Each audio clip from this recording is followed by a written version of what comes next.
Bonjour à toutes et à tous et bienvenue dans Seed Files pour cette nouvelle critique de How to Train Your Dragon ou Dragon en français, un film sorti en 2010 de Dean DeBlois et Chris Saunders. Il s'est inspiré du roman pour enfants de Cressida Cowell publié en 2003. Il a été réalisé avec 165 millions de dollars et il en a rapporté 494 dans le monde avec aussi d'excellentes critiques. Il dure 1h38 et qu'est-ce qui se passe pendant ces 1h38 ? Eh bien, c'est dans un petit village viking, il y a des attaques de dragons et alors le chef stoïque, il veut tuer tous ces dragons parce que ça met un peu le désordre quoi.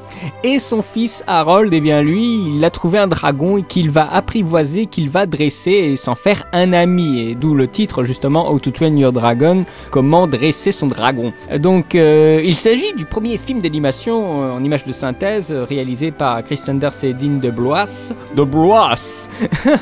et qui ont déjà travaillé ensemble sur des productions de Disney dont Mulan et surtout Lilo et Stitch.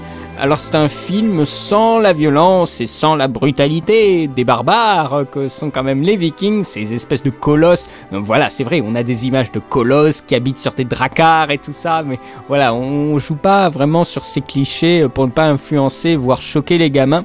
Ce sont des personnages bien sympathiques qu'on nous montre, mais voilà, c'est tiré d'un livre, il y a quand même des différences entre le livre original et le film. La première de ces différences, c'est le personnage d'Astrid qui a été rajouté à l'intrigue afin que les jeunes spectatrices puissent s'identifier à elle. Ensuite, les dragons, si j'ai bien compris, ne parlent pas, contrairement au livre où ils communiquent grâce à leur propre langage. C'est une histoire classique, héroïque, fantasy, au rythme extrêmement soutenu. Le film suit un excellent rythme, il est très rapide, il garde son spectateur. C'est vraiment, on accroche le spectateur. Hein. Ça paraît comme ça classique et il n'y a pas de choses, on va dire un peu innovantes, un peu originales, mais la narration est quand même travaillée. Ça n'empêche pas justement que ce soit travaillé et efficace. La dramatisation et la dédramatisation sont très bien gérées. Je trouve qu'il y a une profondeur dramatique dans ce film, une très bonne balance entre l'aspect spectaculaire à grande échelle et l'aspect intime et émotionnel. Certains diront que l'histoire est prévisible, mais faut pas oublier que c'est quand même pour les enfants, nous l'oublions pas, en priorité. Après, ça n'empêche pas que n'importe qui peut y aller, hein. Je suis pas en train de dire que seuls les enfants peuvent entrer dans la salle. Non, quand même pas. Oui, mais le scénario c'est une chose, et le storytelling, la narration, ce qui a plutôt attrait finalement à la réalisation, c'est une autre chose, tout aussi importante. Les réalisateurs sont là pour raconter une histoire, celle d'une rencontre, d'un apprentissage, d'un passage aussi à l'âge adolescent. Alors je pensais justement au passage à l'âge adulte, mais ça c'est le deuxième volet qui va s'en charger. Je vous fais cette critique alors que je reviens du cinéma où j'ai vu le deuxième, donc voilà, je peux ajuster un petit peu ce que je dis dans cette critique par rapport justement à la lumière du deuxième opus. Alors oui voilà, c'est un film d'apprentissage, et d'ailleurs avec une magnifique séquence tout en ellipse sur l'apprivoisement progressif du dragon dont l'expérience sert à Harold pour apprivoiser les autres. Donc il y a un mélange, voilà, il y a un mélange assez original de genre, de thèmes et de mythologie aussi. Je trouve que c'est un conte assez poignant sur l'amitié entre le dragon, l'animal hein, et l'homme. Ce sont des valeurs que je pense nous pouvons juger absolument saines. Voilà, sur un fond léger d'handicap. Parce que c'est le cas, c'est aussi tout l'intérêt du film, et c'est pour ça qu'il y a des gens qui ont trouvé des liens avec Avatar. Je suis plus ou moins d'accord, mais il y a quand même des petites passerelles à faire. Beaucoup l'ont rapproché tout de suite d'un Pixar, alors qu'ils sont tellement différents. C'est dingue ça, parce qu'il y a un DreamWorks qui marche que, oh tiens, ça fait un peu penser à Pixar. Comme si on pouvait pas imaginer un DreamWorks qui marchait et qui était vraiment l'empreinte du studio. Pour moi, Pixar n'est pas une référence, c'est un studio comme un autre, c'est un concurrent de taille à DreamWorks. Donc voilà, pour parler maintenant un petit peu des personnages, nous pouvons dire pour commencer que ce film est, alors si je me gourre pas, hein, le premier film d'animation de la DreamWorks dont le héros est un adolescent, un enfant, ça dépend, il est un peu entre deux, hein, le Harold. Hein. Et en effet, il était intéressant de remarquer que sur tous leurs films, la majorité des héros sont des animaux. Cela n'empêche pas d'ailleurs de retrouver chez les animaux des comportements et la société humaine. Hein. Ce que disait Roger Ebert, qui est donc un grand critique américain, il disait à propos de ce film qu'il était brillant, il était beau, il était plein d'énergie, mais il trouvait qu'il manquait un petit peu de développement de personnages. Mais comme je le disais, le rythme est extrêmement dense. Nous développons les personnages à travers des scènes d'action. Ce sont des personnages très sympathiques qu'on nous montre, attachants, avec le geek, le gros geek de dragon, le mec qui connaît toutes les caractéristiques des dragons par cœur. Enfin, c'est assez amusant. Il y a les jumeaux frères et sœurs qui arrêtent pas de se foutre sur la gueule. Et il y a Harold, alors on assiste à un petit héros faiblard au début et qui va au fur et à mesure se développer. Voilà, cet anti-héros plein d'émotions et essentiel comme la compassion ou l'empathie. C'est tout à fait Harold et il gagne au passage avec cette sensibilité mise en opposition avec le père, la confiance et la complicité du spectateur. Et le rapport entre le père et le fils est excellente, elle est comique. Parce que justement les Vikings sont ici des caricatures de Vikings, voilà, des espèces d'énormes armoires à glace complètement connes, et en même temps c'est tellement émotionnel. À un moment, enfin vers la fin du film, il y a un grand chamboulement qui se passe et il y a le père qui dit t'es pas un Viking, t'es pas mon fils, et c'est tellement dramatisé que c'est poignant et on ressent toute la gravité de cette parole et ça marche, et vraiment ça marche. Les relations entre les personnages sont très stimulantes, je trouve, dans ce film-là. Alors Harold, il arrive pas à se placer dans tout ce bazar parce que lui, il peut pas tuer un dragon, il n'y arrive pas, et donc il va essayer de l'apprivoiser. Et le père, lui, c'est un tueur de dragons, donc il va essayer de s'émanciper, de trouver un peu sa place. Et après des prises d'opposition et des remises en question, ses rapports aux autres changent et ce dessin animé joue, comme beaucoup, sur la relation parent-enfant, sur une certaine rébellion. On évite un peu les clichés. Par exemple, le héros, bien sûr, aime la fille la plus belle du village et tout ça, mais cette fille, c'est sa rivale, parce que, bien sûr, ils sont en classe. Alors, c'est une classe de quoi? C'est une classe pour tuer des dragons, et elle, c'est la plus forte, voilà. Mais les concepteurs n'ont pas donné de muscles à Astrid, c'est quand même assez étrange. Voilà, donc, il y a un côté cartoon chez les personnages, ce qui va de pair avec l'humour, qui est assez présent, mais pas trop lourd. Il y a des fois 2-3 moments, par exemple avec ses jumeaux, la frère et sœur, qui sont un petit peu agaçants, mais dans l'ensemble, l'humour, voilà, est pas trop appuyé, comme certains peuvent le reprocher dans certaines productions de DreamWorks. Par exemple, beaucoup de reproches par rapport à Shrek, ou par rapport aussi à Madagascar. Donc ici, c'est plus finement joué, à mon avis, bien sûr, par rapport aussi à ma sensibilité de l'humour. L'humour, bien qu'enfantin, ne rend pas du tout le film cucul la praline, au contraire. Il n'est pas moteur de l'action, et j'imagine très bien les enfants sortant de cette salle, rêver, voilà, qui sont en train de chevaucher un dragon dans le vent, dans les étoiles, voilà. Mais la relation vraiment de contre nature, entre l'adolescent et le monstre est une grande réussite. C'est la grande réussite de ce long métrage. L'amitié entre Harold et Croque-Mou, elle est vraiment très belle. Croque-Mou est un espèce de chat avec des ailes, des pendants joueurs un peu adorable, on a envie de le câliner, voilà. C'est une combinaison, voilà, de plusieurs dragons, un design inspiré, semble-t-il, par la Panthère Noire. Et je trouve qu'il y a un rapport, voilà, qu'on peut faire entre Stitch et Croque-Mou. Mais bien sûr, cette créature, on sent le merchandising, avec la peluche et tout le bazar. Enfin, en tout cas, c'est valable aussi pour la plupart des autres films, que ce soit Pixar, Disney ou DreamWorks ou Blue Sky, avec l'âge de glace.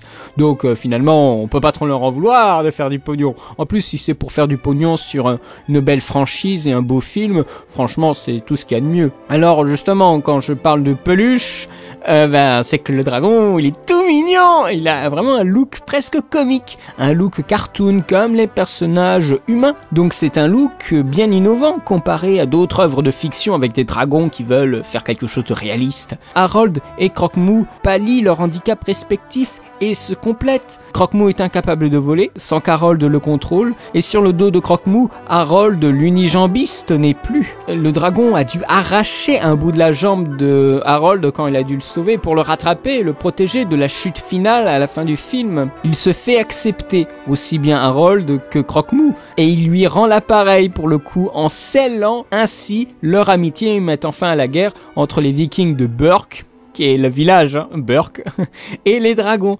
On oublie bien vite aussi que c'est Harold qui blesse la furie nocturne au début du film, la rendant handicapée et créant donc le besoin d'un mécanisme. C'est-à-dire que le dragon porte en permanence le symbole de soumission sur lui. Et c'est d'ailleurs, je tiens à le dire, ce qui va être corrigé dans le second volet, puisque Harold aura fait un système pour que le dragon puisse voler en quelque sorte un petit peu tout seul.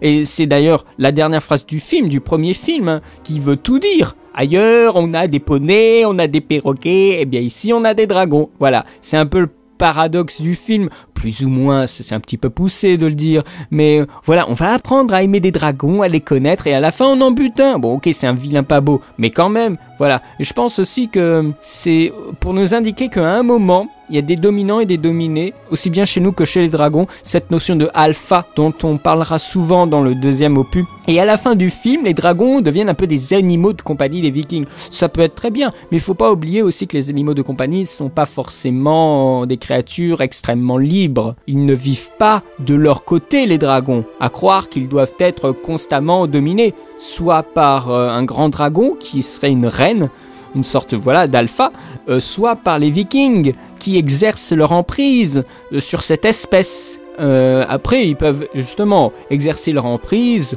comme nous exerçons notre emprise sur un chien. Et le chien est très content aussi d'être là et j'allais dire de nous servir. Non, n'importe quoi. Mais d'être avec nous. Donc, ne me faites pas dire ce que je n'ai pas dit. Je suis pas en train de dire que les Vikings ils sont en train de mettre des chaînes aux dragons et tout ça. Ben, ça, c'est un peu dans le deuxième film. Mais j'en parlerai quand je parlerai du deuxième film. Parce que oui, il y aura une critique de deuxième film. Mais il faut juste me laisser le temps de l'écrire. Le projet commençait en 2004. Alors bien sûr, grande tradition de Disney et curieusement à DreamWorks ils font la même chose. Eh bien ils sont partis sur la côte Pacifique, au nord de l'Oregon, en Californie du Nord pour prendre plein de photos. Voilà, ils voulaient trouver des décors pour s'inspirer, un décor typique de Viking en roche, en bois, quelque chose d'imposant, voilà. Et l'animation, eh bien on cherche pas à faire dans le réalisme comme je le dénonçais précédemment, mais c'est bien fait, très cartoon et c'est absolument assumé. DreamWorks l'assume d'ailleurs depuis pas mal de longs métrages. J'ai un faible vraiment pour le soin apporté à la mise en scène des dragons, toutes leurs caractéristiques, la représentation encyclopédique et expérimentale. C'est génial de voir tous ces dragons différents. On souhaite d'en voir toujours plus, des plus étranges, des dragons les plus incroyables et tout ça. Et ça se termine voilà avec un gigantesque dragon, une espèce de boss final. C'est super impressionnant. Et afin de permettre à l'équipe technique de recréer des effets pyrotechniques un peu plus réalistes pour le coup, parce que ça, si c'était trop cartoon, je sais pas si ça passerait. Eh bien, la production, ils ont engagé quelqu'un de l'armée et ils ont fait des tests, des démonstrations d'effets spéciaux, des démonstrations d'explosions, mais c'est génial. Et ils ont fait mais tout le Bataclan, des trucs avec des couleurs. Après, ils ont tout filmé en ralenti, 400 à 1000 images par seconde pour justement déconstruire l'explosion et voir comment ça marchait, pour après recréer, avoir justement de la référence, un matériau de référence pour refaire ça en animation, voire même utiliser les plans réels et après les déformer. Donc il y a un énorme travail sur le feu, sur les explosions. Ça sent quand même. Le film, j'allais dire, est une démo technique. Non, pas forcément, mais il fait son office quand il s'agit d'être spectaculaire. C'est un film, maintenant que j'y pense, qui est très sensoriel. Beaucoup sur le toucher. Je pense là à un plan où il y a Harold qui veut approcher sa main du dragon, et là, c'est vrai que c'est extrêmement sensoriel. Un effort justement qui avait été fait particulièrement sur les fourrures, sur les cheveux, sur la barbe. Dans le film, c'était vraiment le sujet d'attention toute particulière à ce que j'ai lu. L'animation, franchement, je n'ai pas grand chose à dire, c'est très classique. Je vais pas dire que tout est parfait, mais le film ne cherche pas à faire dans la nouveauté. Par exemple, Avatar a été un succès et pourtant il est très classique. Mais voilà, ici, les scènes de vol sont formidables, on est vraiment dedans. il y a une recherche plus aboutie des sentiments, et là on se rend compte qu'avec ce film, DreamWorks a atteint une maturité aujourd'hui, avec aussi Kung Fu Panda 2, j'aime beaucoup Kung Fu Panda 2, c'est un studio qui a évolué, et ça c'est formidable. C'est un studio qui a commencé dans l'animation dessin. Bon, bien sûr, il y a eu Fourmise, mais c'est un film qui a commencé dans l'animation dessin avec Eldorado, Le Voyage de Simbad, Spirit, qui était très très bon, Spirit. Et bien tout d'un coup, ils ont fait un changement et ils se sont mis dans l'animation par ordinateur. Et ça, les mecs, ils ont fait une transition. Ça a été plus long que pour d'autres studios qui ont très vite trouvé le succès, mais quand même, ils produisent beaucoup de films d'animation. Et dans l'ensemble, au fur et à mesure, deviennent de mieux en mieux. Et ce film, il a eu des Annie Awards. C'est bien normal, c'est l'équivalent des Oscars, mais pour l'animation. Avec une telle dextérité, c'est bien normal. Dextérité qu'on retrouve aussi dans la musique de John Powell, qui signe là une musique absolument formidable. Je trouve que la musique, il a trouvé des thèmes qui sont porteurs et dont on se souvient. Parce que ça aussi, ça manque aujourd'hui, les thèmes dont on se souvient. Et là, c'est le cas. Et c'est là aussi la marque, je crois, d'un grand compositeur. C'est qu'on se souvient des thèmes musicaux. Alors, cela ne va pas sans polémique, bien entendu. En manque d'innovation, les gens disent « Oh, manque d'innovation !» On ne peut pas laisser les films de DreamWorks tranquilles, là, c'est incroyable, ça. Ouais, alors moi, j'ai des trucs ici, là, marqués devant moi. Où sont la finesse, la poésie, l'inventivité ? Ici, tout est convenu. Le scénario aurait pu être écrit par un ordinateur tellement il est prévisible. Tellement on a vu ça des milliers de fois. Le grand méchant a tué à la fin. Le gentil dragon avec une tête toute mignonne de Pikachu. Une démonstration des savoirs techniques des développeurs en faisant appel à une séquence de vol façon grand 8. Et il y avait des gens qui disaient aussi que oui, Ratatouille et même les films de Pixar en général font passer des messages avec une grande finesse, en développant d'autres thèmes et en faisant preuve d'audace. Alors qu'avec Dragon, on a l'impression d'être pris pour un idiot par une major usine Afrique. Alors après, j'adore, la personne, elle a mis entre parenthèses, oui je sais, c'est aussi le cas de Pixar Disney, mais au moins Ratatouille est intelligent. Non mais voilà, ça aussi ce sont des extrêmes que je n'aime pas, c'est aussi pour ça que je fais tout ce que je fais, c'est aussi pour essayer de vous rendre compte que il faut atténuer l'extrémisme, hein. Oui, enfin pour moi le film ne se destine pas à avoir des messages et tout ça, on nous raconte une histoire et c'est prioritairement pour les petits enfants. Et minoritairement pour les adultes. Et c'est pas plus mal. Ils ne cherchent pas à rameuter tout le monde. C'est ciblé comme film. Par rapport à Pixar, justement, qui veut... Ah, on va séduire les adultes avec des messages et tout ça. Et on va séduire les enfants avec des personnages tout kawaii et tout ça. Donc ouais, voilà. DreamWorks, ils disent, c'est pour les enfants. Après, l'adulte, il peut prendre aussi son pied, hein. L'enfant limite l'identification à des traits grossiers de personnages. Et ne voit pas forcément le fond. L'implicite derrière l'explicite. Ils sont très terre-à-terre les enfants, hein, et ils se projettent assez rapidement dans un visuel et des grosses ficelles de l'histoire.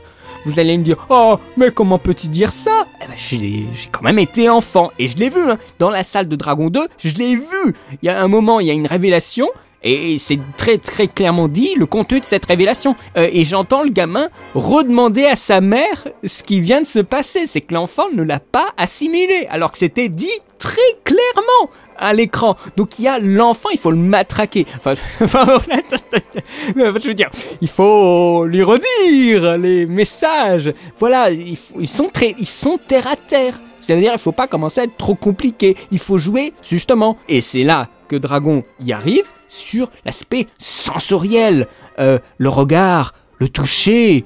Par exemple, Wall-E de Pixar le cerne très bien au début du film, avec Wall-E, ce petit robot qui se balade, qui touche des choses, qui regarde, qui ressent énormément son décor, son environnement. Eh bien ici, nous avons aussi une idée de toucher, de ressentir les choses. Nous avons d'ailleurs cette séquence dont je parlais, d'ellipse, d'apprentissage, qui se fait énormément par les sens, où il touche le dragon, après il va frotter de l'herbe à dragon, hein, sur le fond d'un kronk, je crois, et t'as le kronk qui s'écroule. Voilà, il y a un aspect tout sensoriel, et que les enfants sont très réceptifs à ça. On y va au cliché, parce qu'on n'a pas le temps aussi, parce que le film il dure pas 2h30, hein. Il faut pas encombrer les enfants de complexité, il faut les embarquer très vite dans l'histoire, parce qu'il faut faire aussi avancer le récit. C'est un public qui est ciblé, un public enfant ou un adulte qui a envie de retomber en enfance, un adulte qui a gardé son âme d'enfant. Croire qu'un film cherche systématiquement à véhiculer une idéologie qu'on trouve dans certaines réactions de certains personnages ou certaines péripéties, c'est croire que les scénaristes s'imaginent que nous n'avons aucun esprit critique. Et même, je pense que s'il n'y a pas de message apparent, on peut toujours trouver quelque chose, des thèmes qui sont classiques, qui sont universels, ou des thèmes sur la sexualité. Je vous ai surpris, nous allons parler de sexe, nous allons parler de femmes et d'hommes, les relations entre les femmes et les hommes, une sorte de concours dans ce film-là. Alors c'est un thème et des normes, ce dont je vais vous parler, qui vient d'un article. Alors là, officiellement, je vais vous dire la source, parce que je vais en faire une très très brève synthèse. C'est un article que vous avez sur le site Le Cinéma et Politique, qui propose des articles aussi sur Disney, dont je me suis beaucoup inspiré, sachez-le, hein. Donc voilà, officiellement, je prends aussi quelques informations, même beaucoup d'informations de certains articles sur ce site, Le Cinéma et Politique, et donc ils ont fait un article sur Dragon qui est très intéressant. Je vous invite à lire cet article. Alors c'est un article qui essaie de secouer un peu le spectateur, c'est un article un peu polémique. Alors moi je vais en reprendre quelques points pour juste être complet en quelque sorte sur toutes les recherches que j'ai trouvées. Alors voici les quelques points. Alors vous savez que justement le Chris Sanders et le Dean de Blois, c'est une équipe qui s'était chargée de faire évoluer les mentalités, avec quand même Lilo et Stitch et Mulan qui sont voilà pour les femmes des films qui proposent quelque chose d'un peu plus équilibré, un équilibre des représentations sociales et un équilibre entre les sexes, avec la remise en cause de la masculinité virile. Notre héros ici est un gringalet, sensible, il n'est pas viril, contre le père qui est fort mais insensible et qui doit faire le boulot de la mère et parler à son fils. Mais on voit bien qu'il sait pas trop comment faire, et c'est vachement touchant. La relation entre le père et fils, mais elle est formidable. Alors Harold, il essaye de s'insérer dans la société, de comprendre les normes de virilité valorisées par son village. Il veut tuer un dragon pour avoir l'estime, le prestige, lui assurer l'attention d'Astrid. C'est très actuel d'ailleurs, je trouve, cette tendance, honnêtement, en petit aparté encore, mais cette tendance de voilà, impressionner la femelle en faisant des conneries ou en faisant en roulant les mécaniques. Non mais c'est vrai, mais c'est terrible cette tendance, hein. Comme je fais des choses dangereuses, hein, sexe et violence, ça fait vendre, sachez-le. C'est pour ça que Michael Bay fait toujours des scores incroyables. Voilà. Mais donc notre cher Harold fait plus fonctionner ses connaissances et son cerveau que ses muscles. C'est un peu le geek. Et il se fera accepter par les autres, bien par sa différence justement, et l'absence de virilité n'est plus un défaut mais une qualité.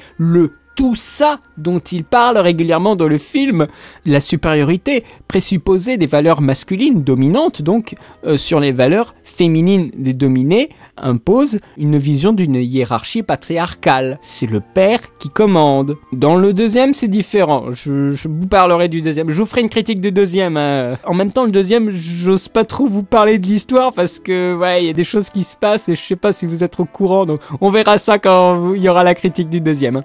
Et donc, dans cette hiérarchie patriarcale, eh bien, nous avons Astrid, qui est un peu la femme forte. Elle est non seulement forte au combat, mais elle est aussi de surcroît la plus forte de sa génération. C'est la plus forte, mais au final, bien, elle utilise la technique du patriarcat pour se battre, c'est-à-dire une technique sur le muscle qui est complètement dépassée. La modernité vient de Harold et de son dressage de dragon. Ce garçon féminin et cette fille masculine noueront même une relation amoureuse. La fille qui a l'initiative dans la relation de séduction et ce côté dur à cuire ne semble pas déplaire aux garçons d'ailleurs. Moi aussi j'aime beaucoup. Et ça décharge et on l'apprécie tout particulièrement justement, ce poids du garçon fort et protecteur qui doit être infaillible et qui doit absolument retenir ses émotions. C'est horrible, enfin, c'est extrêmement pénible même comme ça, enfin en vrai c'est pénible quoi. On l'a vu 1000 fois, la balade romantique dans les étoiles, une balade surtout de dragon qui fait beaucoup penser à Aladdin. Vous remplacez le dragon par le tapis volant, vous l'avez, hein. Alors pour conclure, eh ben super surprise. Il fait rêver ce film. Il m'a beaucoup touché, hein, ce récit initiatique est extrêmement séduisant. Pour moi, ce film tient plus de Disney que tous les Pixar qui ont été créés. Sûrement parce que les réalisateurs sont issus de Disney. Il y a même des références à Disney, à l'imagerie, à l'univers de Disney. C'est ambitieux, ils ont réussi. Et les critiques ont été très très positives, hein. Pour moi, c'est vraiment une grande réussite. Oh, je vais lui mettre un 16,5 sur 20. Franchement, il a la classe, ce film. Ils ont franchi un palier, DreamWorks. Ils évoluent dans leur style et dans leur narration. Et par rapport à Pixar, qui n'évolue pas tant que ça. Enfin, ils ont une formule, Pixar. Mais quoi, les deux derniers, c'était quoi? C'était Cars 2 et Monster University. Ce sont des suites. Ok, il y a eu Brave. Et tout d'un coup, Brave, ça sortait un peu de nulle part et tout le monde... Ah, Brave, c'est pas si bien que ça et tout ça. Ouais, bah... Et moi, là-haut, je m'en souviens déjà plus. Il y a 5 minutes du film, je m'en souviens, mais tout le reste, je m'en souviens plus. Je sais plus comment il se termine d'ailleurs là-haut. Hein. Ils ne se mettent pas en danger, Pixar. Et n'allez pas me dire que, ouais, Pixar, s'ils font un flop, c'est perdu pour eux. Les mecs, vous avez vu combien ils engrangent à chaque film? C'est des fortunes! Des fortunes! Alors bien sûr, chacun de leurs films font 200 millions de dollars. Mais le pognon qu'ils reçoivent par la suite, mais c'est pharaonique. Alors, franchement...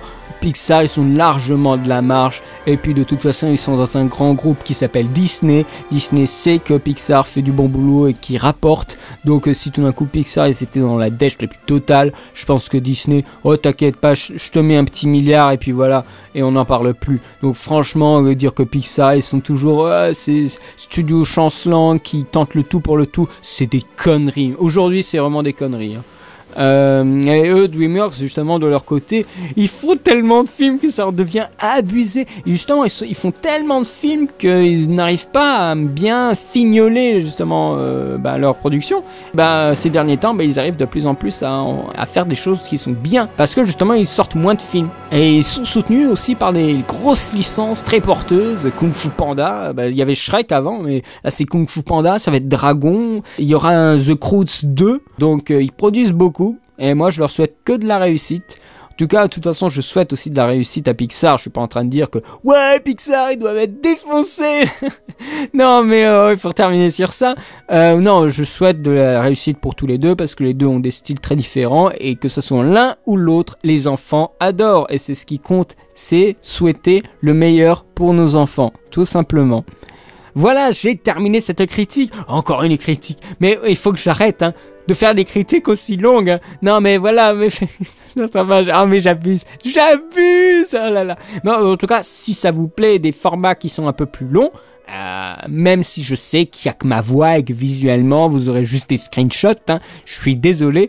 Mais si ça vous gêne pas trop, moi je vais essayer, je vais pas me forcer tout d'un coup à faire des vidéos plus longues, mais voilà, ça pourrait arriver, surtout que les prochains Disney, ils vont être, c'est quand même des Disney encore des années 90, il y a beaucoup de choses à dire, je veux pas commencer à couper dans ce que j'ai marqué.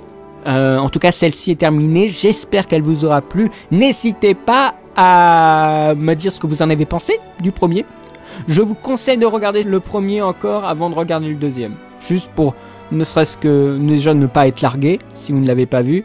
Et de vous remémorer un peu tout l'univers et les personnages aussi. Parce que dans le deuxième, c'est 5 ans plus tard. Donc voilà, il faut se préparer.